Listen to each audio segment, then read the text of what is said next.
SwayamPrabha. Digital India. Educated India.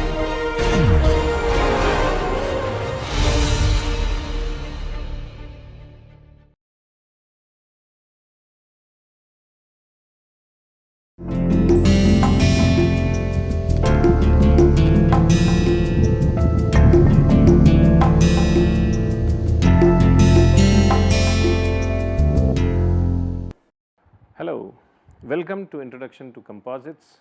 Today is the last day of this week, and what we will do today is we will discuss the maximum work theory, or the theory from Sahil, which is used to predict failure of unidirectional lamina under plane stress more accurately relative to other theories, and we will discuss some of its finer aspects. And the most important thing we will discuss in that context is the direction of shear stress or the shear strain and how it influences the strength of the material. So, once we go through this, it will become very clear to us that we have to be very careful while considering the direction of shear stress as we are calculating the parameter and trying to figure out whether the material is going to fail or not. So, first we will discuss the basic thinking as to what we are trying to state. So, let us write down the relation for failure for the failure criteria. So, it is sigma L divided by sigma LU prime minus sigma L divided by sigma LU times sigma T divided by sigma LU plus sigma T divided by sigma TU whole square plus tau LT divided by tau LTU, and this number, as long as it is less than 1, the material is not going to fail. The material is not going to fail. Now, let us consider two scenarios, and these are simple scenarios, but that will make the things clear. Case 1. Okay. In the first case, we have two situations. So, this is situation A and there is another situation B. So, in the first situation, the fibers are oriented like this,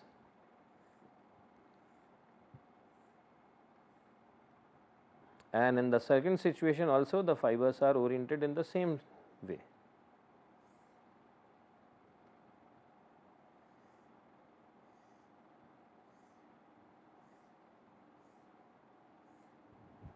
Okay. So, in both the cases fibers are oriented in the 0 direction. The only difference in these two situations is that in the first case I am applying my shear stress in a positive way. So, this is positive shear stress.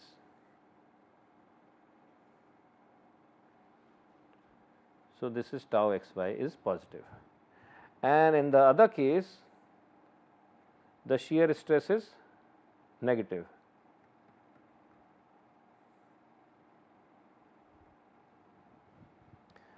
Now, in both these situations, physically when you look at it, what is the shear stress trying to do? The shear stress on the top surface is trying to remove the top layer with respect to the layer just below it, right.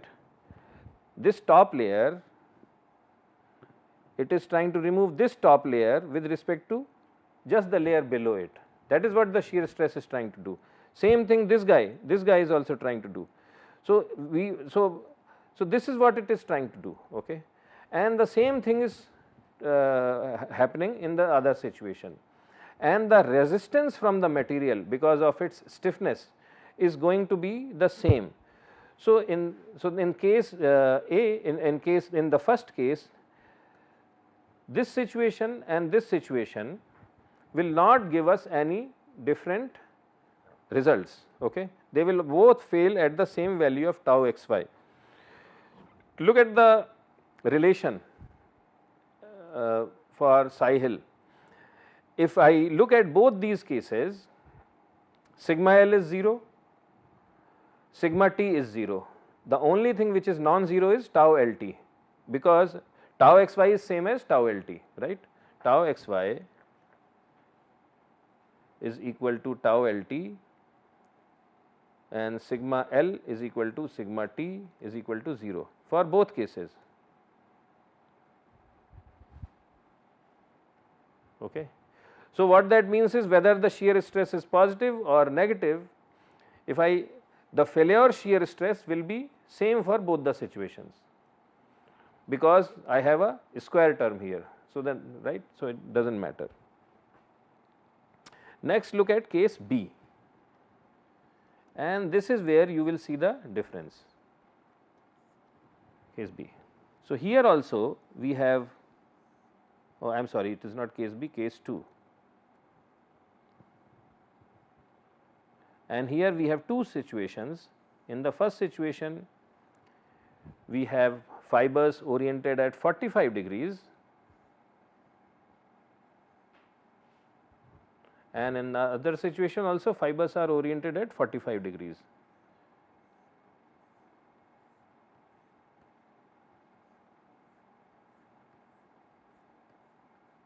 In both the situations, fibers are oriented at 45 degrees. So, theta is equal to 45, theta is equal to 45. In the first situation, we are applying a positive shear stress.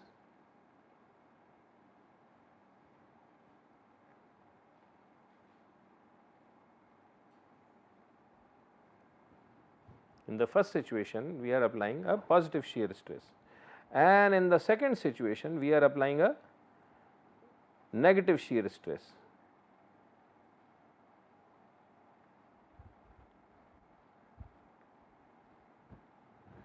So, here tau xy is positive, here tau xy is negative.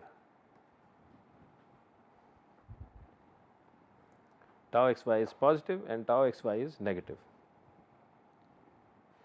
Now, in both these cases, I can also resolve these shear stresses in the LT plane, and I can redraw these pictures in the LT plane. Okay. So, here the shear stress is in the y direction in the xy plane. I can resolve this and I can make another picture where I depict, instead of tau xy, I depict sigma L, sigma T and tau LT. Okay. And I can actually calculate those values by the transformation relations, but physically also we can see what is going to happen. So, if I have to make an LT plane, then the picture will look something like this. Okay. So, this is my direction of fiber. So, essentially what I am doing is I am taking a small cross section of this and I am cutting it like this, and I am measuring, trying to calculate what are the stresses in these directions. Okay. This is, so it is the same sample, but it is just a different way of looking at things. So, if that is the case, then what I see is that the component of this force tau xy on this plane, it will be in this direction, and the component, and of course on the negative side it will be on this direction. Similarly, the component of the shear on the top, it will be what? In this direction, it will be in the compression direction, and it will be like this. Okay. So, this will be sigma L and this will be sigma T. Okay. In the second case, when tau xy is negative, we do the same thing. So, again we cut a small portion and see what kind of stresses are in the L and T directions, and let us see how they look like just based on, and we can actually calculate using the relations we have developed, but we do not need those relations. So this is the direction of fiber,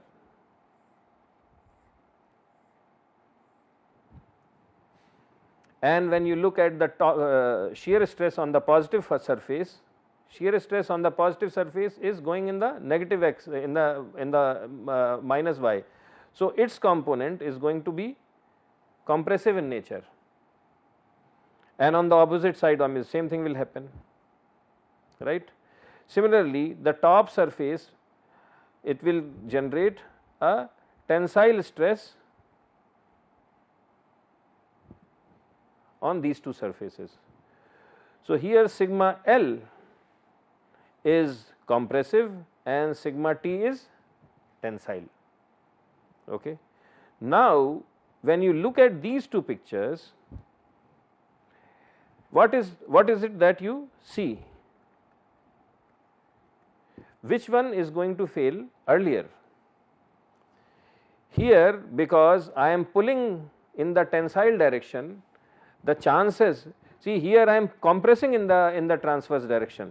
So the chances that it will fail very early is very less, but here because the fibers are like this and I am in the transverse direction, I am pulling, and we know that failure in the transverse direction in the tension because of tension is very less.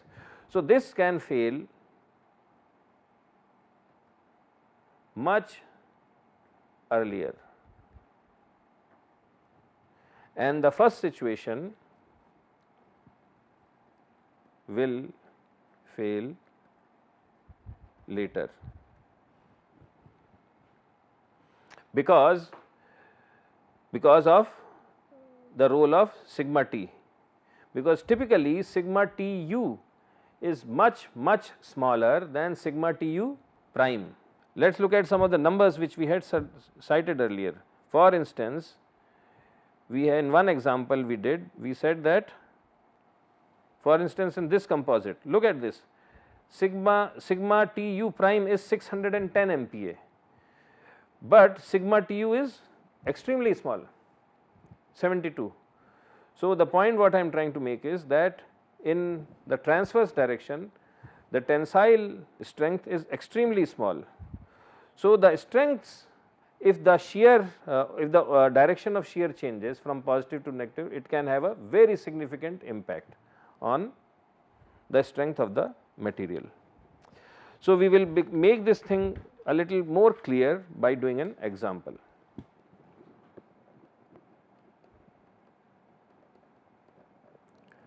And these effects of the direction of shear become very important, especially when theta is not equal to 0 degrees. For theta equals 0, as we discussed earlier, it does not really matter, but when theta is non-zero, then it starts having a very significant influence. So the example we are going to say is that sigma Lu is 500, sigma Tu is 5, tau Ltu is 35, sigma Lu prime is 350, and sigma Tu prime is 75. So these are the material properties, okay. And the question is, and theta for purposes of simplicity is 45 degrees, and so we have a composite specimen like this. The fibers are oriented at 45 degrees angle to the x axis, and all the only load on the material is tau xy. So tau xy is the only load. So this is case A, and in the other case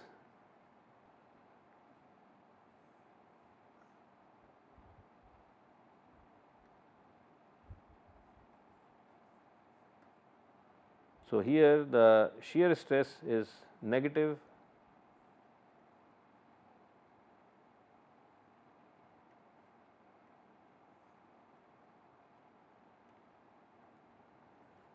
okay. So, the question is calculate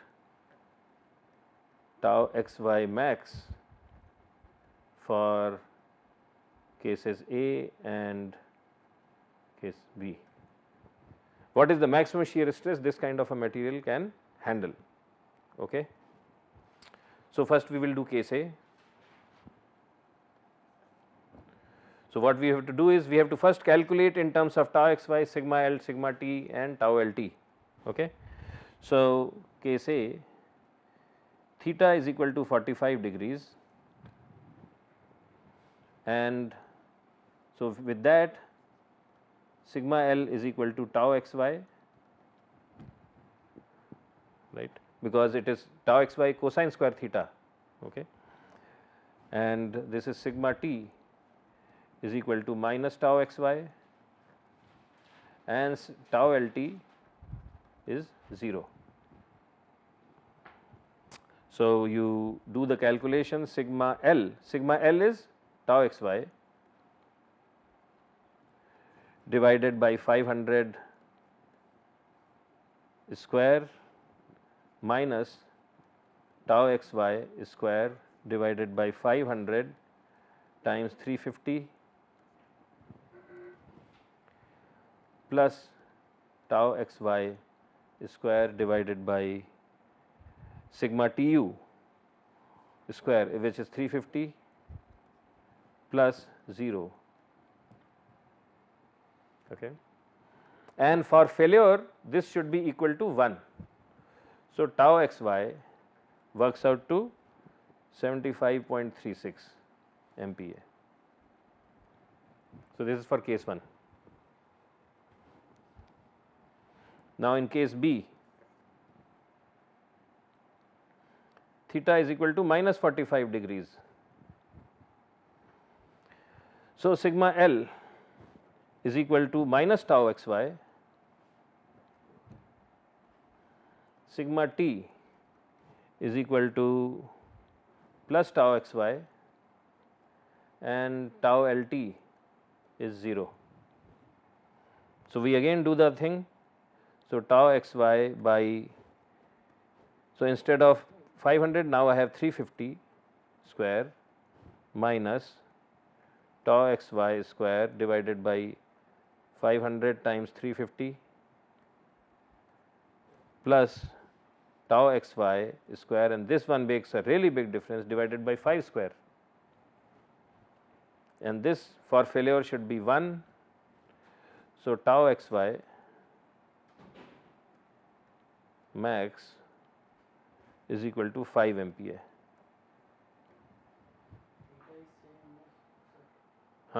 Theta is minus 45 degrees,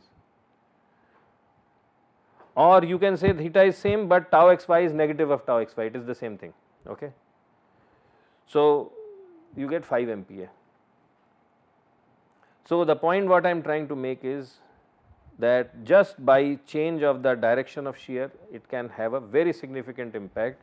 So, we have to be really careful in understanding what is the exact direction of shear, because intuitively we do understand tension is positive, compression is negative, but shear we do not differentiate the direction of shear a lot of times, but in this case the direction of shear is extremely important. So, this concludes our discussion for this week, and also whatever we have tried to cover, we have covered it. Starting next week we will develop an approach, so as to how to analyze the strength and failure of composite materials with several layers. But till so far we have been dealing with only a single layer. Next week we will start dealing with several layers. So, that concludes our discussion, and I look forward to seeing you next week at the same time. Best of the weekend and have a great weekend. Bye.